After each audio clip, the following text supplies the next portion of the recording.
Shri Venkateswara gold తాకట్టులో ఉన్న మీ బంగారాన్ని విడిపించి కొనబడును.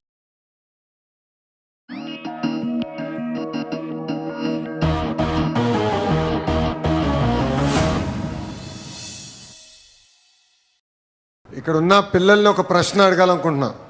పిల్లలందరూ రెడీనా? ఇంపడట్లేదు, రెడీనా? ఇక్కడ ఎంతమంది ఐఏఎస్ అధికారులు అవుతారో చేతులు పైకెత్తండి. ఓకే, చేతులు దింపండి అమ్మా. ఎంతమంది ఐపీఎస్ అవ్వాలనుకుంటున్నారు? చేతులు పైకెత్తండి. పోలీస్. ఓకే, ఎంతమంది డాక్టర్లు అవ్వాలనుకుంటున్నారు? ఇంజనీర్, లాయర్లు తగ్గిపోయారు. ఓకే, మోస్ట్ ఇంపార్టెంట్ క్వశ్చన్ అడగబోతున్నా. ఎంతమంది రాజకీయాల్లోకి రావాలనుకుంటున్నారు? చేతులు పైకి ఎత్తండి. ఇప్పుడు ఎత్తుతారులే అందరూ. ఎందుకు అడుగుతున్నానంటే, గౌరవ ముఖ్యమంత్రి గారు ఒక కుటుంబంతో కలిసారు. ఆ కుటుంబంలో 5 పిల్లలు. ఎవరు ఒక్కరు కూడా రాజకీయ నాయకులు అవుతారని చెప్పలా.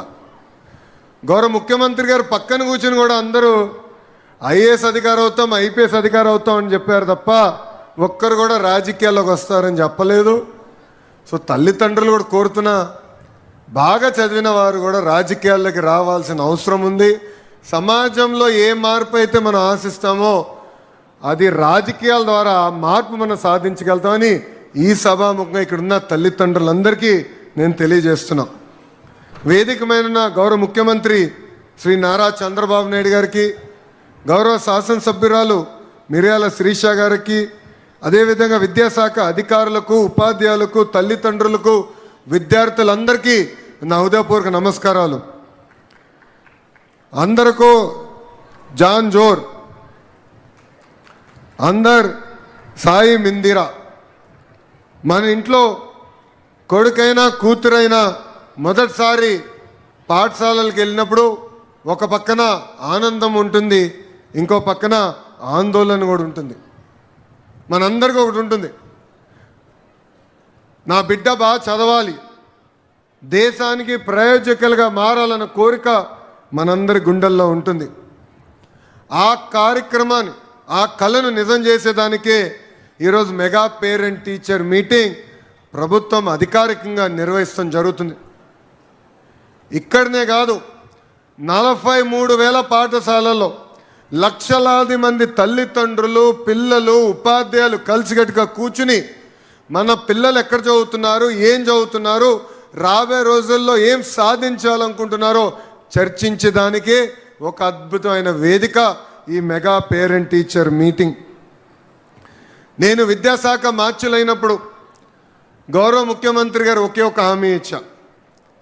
ప్రభుత్వ పాఠశాలలకి పూర్వ వైభవం తీసుకొచ్చే బాధ్యత నేను తీసుకొస్తానని ఆనాడు గౌరవ ముఖ్యమంత్రి గారు నేను హామీ ఇస్తాను జరిగింది.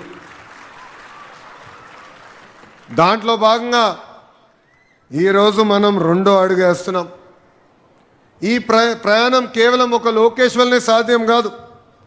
తల్లిదండ్రులు, విద్యార్థులు, ఇంకో పక్కన మాకున్న అద్భుతమైన ఉపాధ్యాయులు, ముగ్గురం అనుసంధానం అవుతేనే నేను ఏ మార్పు అయితే ప్రభుత్వ పాఠశాలలో సాధించాలనుకున్నానో, తీసుకురావాలనుకున్నానో అది నేను చేయగలుగుతాను. రంపచోడవరం నియోజకవర్గంకి వచ్చినప్పుడు నాకు నూతన ఉత్సాహం వచ్చింది. ఈ నేలలోనే పోరాటం ఉంది, ఈ నేలలోనే పౌరుషం కూడా ఉంది. స్వాతంత్ర సమర యోధుడు అల్లూరి సీతారామరాజు గారు నడియాడిన నేల, గొప్ప నేల రంపచోడవరం. గిరిజన ఆత్మగౌరవానికి పోరాడిన గొప్ప నేల ఈ రంపచోడవరం గడ్డ. రంపచోడవరం అడవుల్లో అల్లూరి సీతారామరాజు గారు స్వాతంత్రం జ్యోతి వెలిగించారు. ఆ జ్యోతి దేశభక్తిగా ఆనాడు మారింది. ఒక అల్లూరి సీతారామరాజు గారు, గత్తం దొరగారు, మల్లు దొరగారు, కొమరం భీం గారు చేసిన పోరాటాలే ఇక్కడున్న విద్యార్థులందరికీ ఒక మార్గదర్శకం. ఇక్కడికి ఇక్కడ నేను చూసా గిరిజనులో ఒక పట్టుదల, ఒక మాటలో చెప్పాలంటే మొండితనం ఎక్కడ ఉండదు. కష్టాన్ని నమ్ముకున్నవారు, భూమిని నమ్ముకున్నవారు. కానీ వాళ్ళందరి లక్ష్యం ఒకటే, మనం పడిన కష్టాలు మన పిల్లలు పడకూడదు, పిల్లలు బాగా చదవాలి, ప్రయోజకులుగా మారాలి, దేశాన్ని మార్చే పరిస్థితి తీసుకురావాలనే లక్ష్యం ఇక్కడున్న గిరిజన తల్లిదండ్రులందరిలో ఉంది. ఇక్కడున్న పిల్లలందరినీ ఒక చిన్న ప్రశ్న అడగాలనుకుంటున్నా. రెడీనా? దేవుడిని ఎంతమంది చూశారు?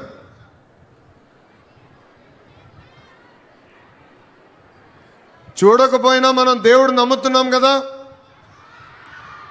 ప్రేమ ఉంటే, ప్రేమ ఉన్న చోటే దేవుడు ఉంటాడు, సేవ ఉన్న చోటే దేవుడు ఉంటాడు, త్యాగం ఉన్న చోటే దేవుడు ఉంటాడు. ఇక్కడున్న పిల్లలందరూ ఒక విషయం గుర్తుపెట్టుకోవాలి. మన జీవిత ప్రయాణంలో ఇద్దరు దేవుళ్ళు ఉన్నారు. ఒకటి మన తల్లిదండ్రులు, రెండోది మన ఉపాధ్యాయులు.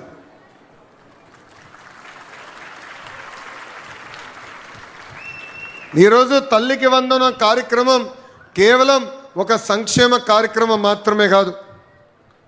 ఈ కార్యక్రమం ద్వారా తల్లిల్ని గౌరవించాలి, ఉపాధ్యాయుల్ని గౌరవించాలి, వాళ్ళ దగ్గర నుంచి మనం చాలా నేర్చుకోవాలి.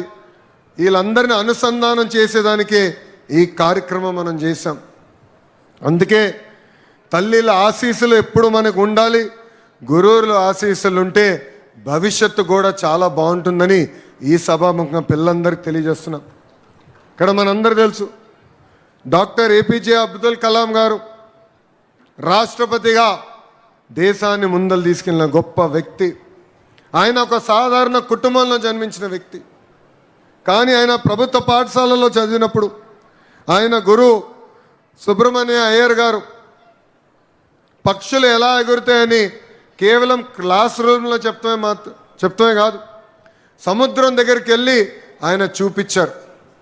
అది చూసిన అబ్దుల్ కలాం గారు నేను ఒక ఏరోస్పేస్ ఇంజనీర్ అవ్వాలని ఆలోచన ఆ రోజు ఆయన మనసులో పడింది. అక్కడి నుంచి ఒక మిసైల్ మ్యాన్గా ఏకంగా భారతదేశ రాష్ట్రపతిగా ఎదిగిన గొప్ప వ్యక్తి అబ్దుల్ కలాం గారు.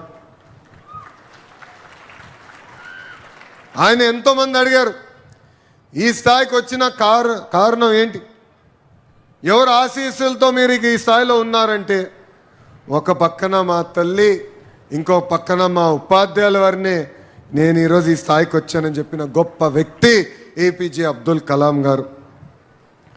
నేను విద్యాశాఖ మార్చులైన తర్వాత కరెక్ట్గా 3 నెలల క్రితం ఒక వావ్ మూమెంట్ నాకు కలిగింది. నేను మొదటి పేరెంట్ టీచర్ మీటింగ్లో గౌరవ ముఖ్యమంత్రి గారు విషయంలో హామీ ఇచ్చారు.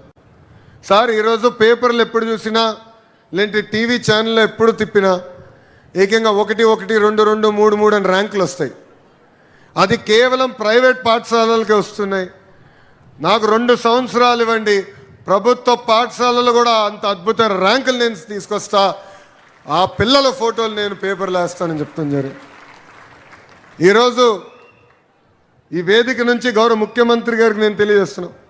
సార్ మొన్న జరిగిన 10th క్లాస్ ఇంటర్ ఫలితాల్లో ప్రభుత్వ పాఠశాలలో చదివిన పిల్లలు అద్భుతమైన ర్యాంకులు సాధించారు.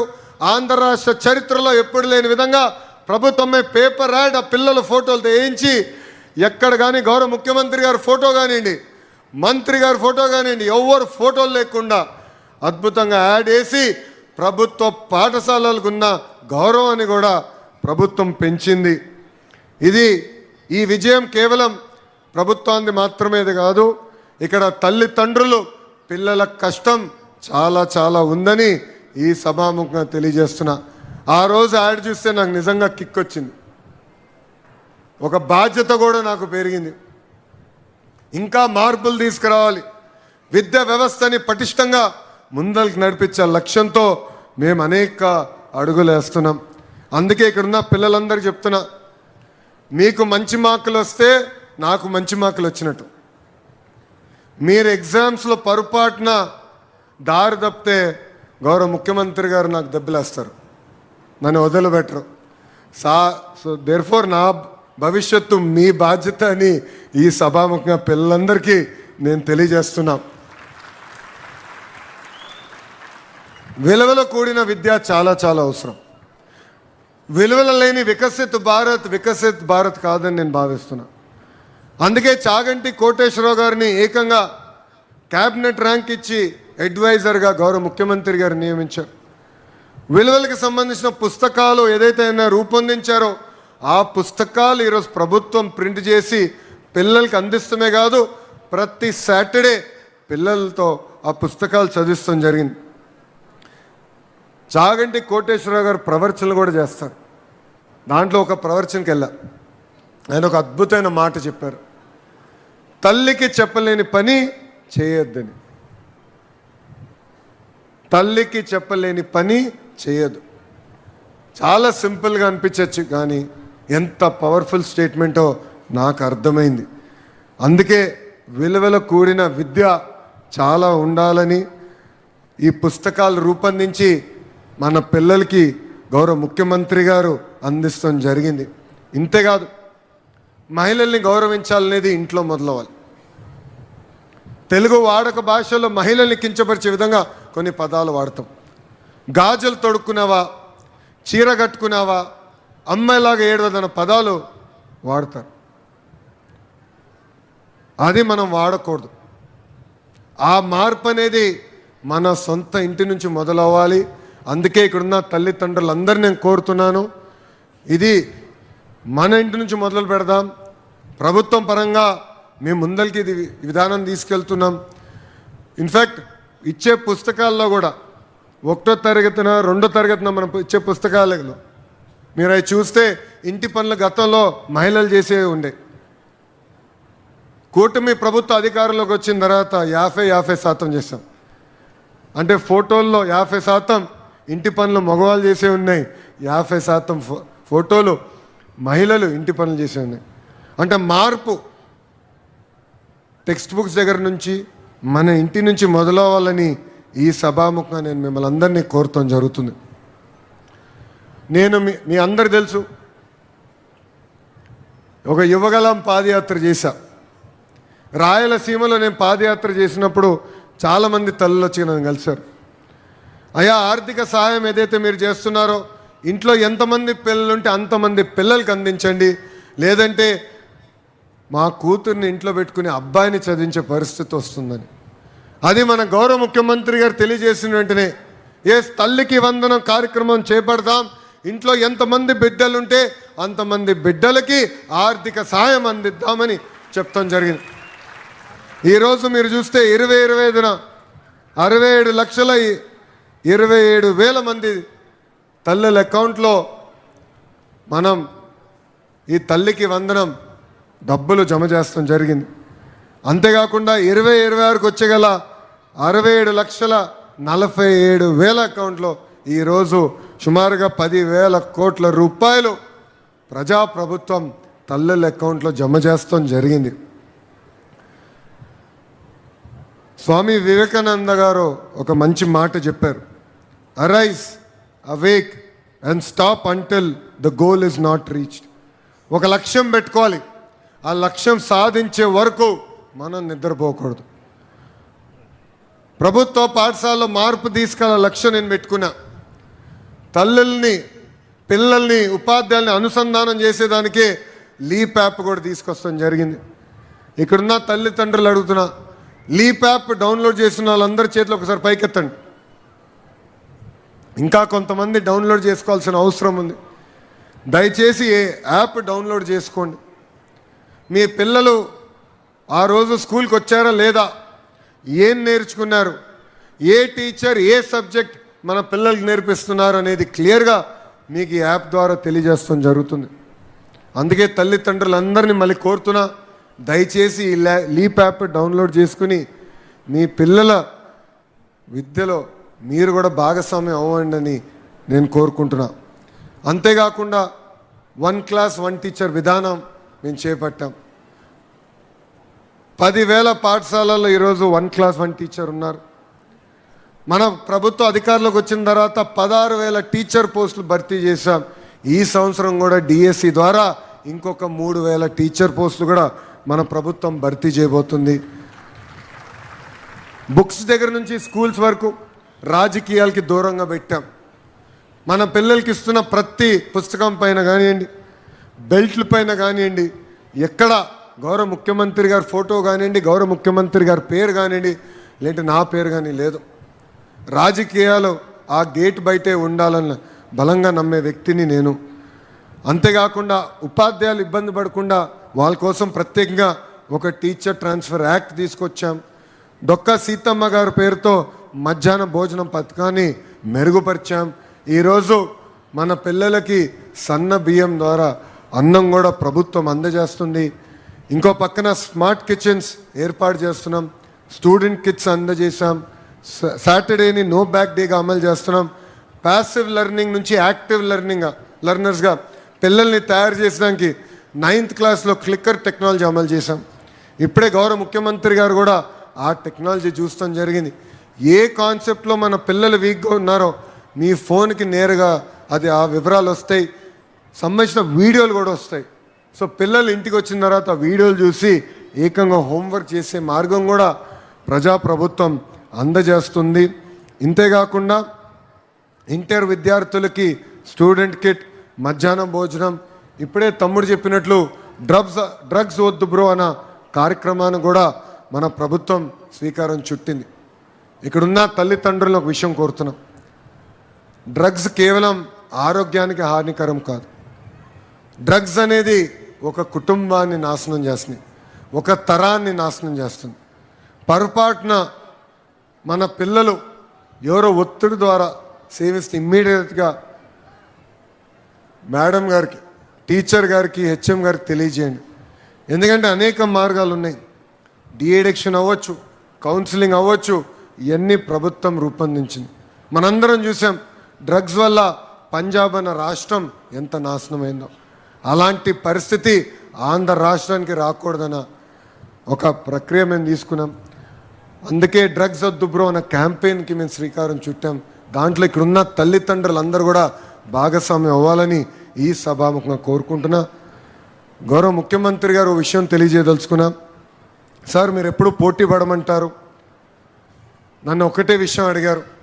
ఎప్పుడైతే ప్రభుత్వ పాఠశాలలు బలోపేతం అవుతాయో ఆటోమేటిక్గా తల్లిదండ్రులు వాళ్ళ పిల్లల్ని ప్రభుత్వ పాఠశాలలకు పంపిస్తారని మీరు చెప్తాం జరిగింది.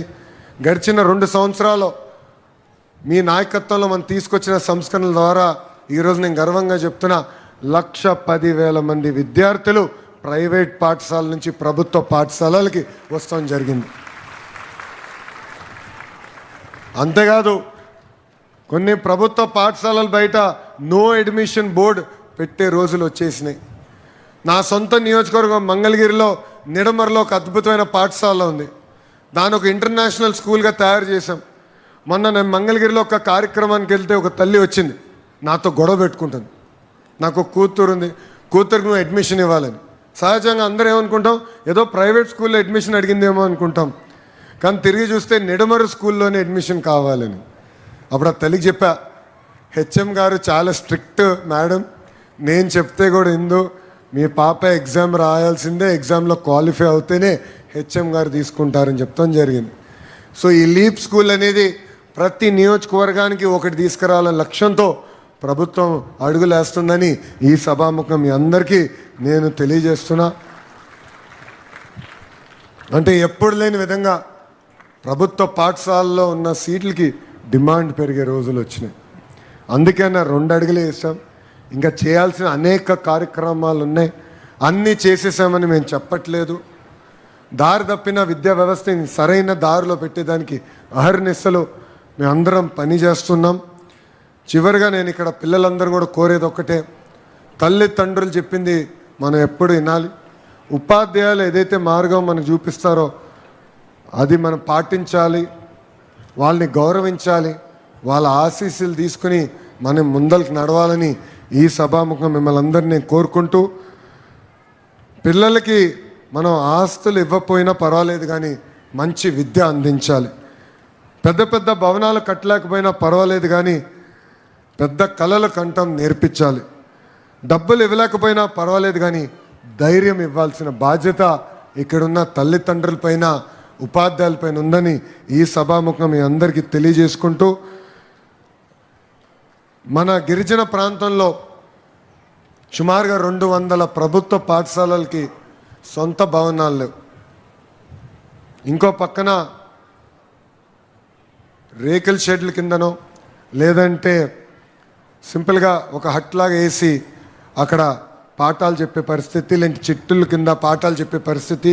గౌరవ ముఖ్యమంత్రి గారికి నేను ఈ సభాముఖంగా హామీ ఇస్తున్నా, రాబోయే 12 నెలల్లో ప్రభుత్వ పాఠశాలలకి పర్మనెంట్ బిల్డింగ్ ఏర్పాటు చేసే బాధ్యత ఈ ట్రైబల్ ఏరియాలో మేము తీసుకుంటామని తెలియజేసుకుంటూ, నాకింత అద్భుతమైన అవకాశం ఇచ్చిన గౌరవ ముఖ్యమంత్రి గారికి, ఇంత పెద్ద ఎత్తున ఈ సమావేశానికి విచ్చేసిన తల్లిదండ్రులందరికీ పేరు పేరున నా హృదయపూర్వక ధన్యవాదాలు తెలుపుకుంటూ మీ అందరి దగ్గర నుంచి సెలవు తీసుకుంటున్నా. అందరికీ నమస్కారం. జై హింద్.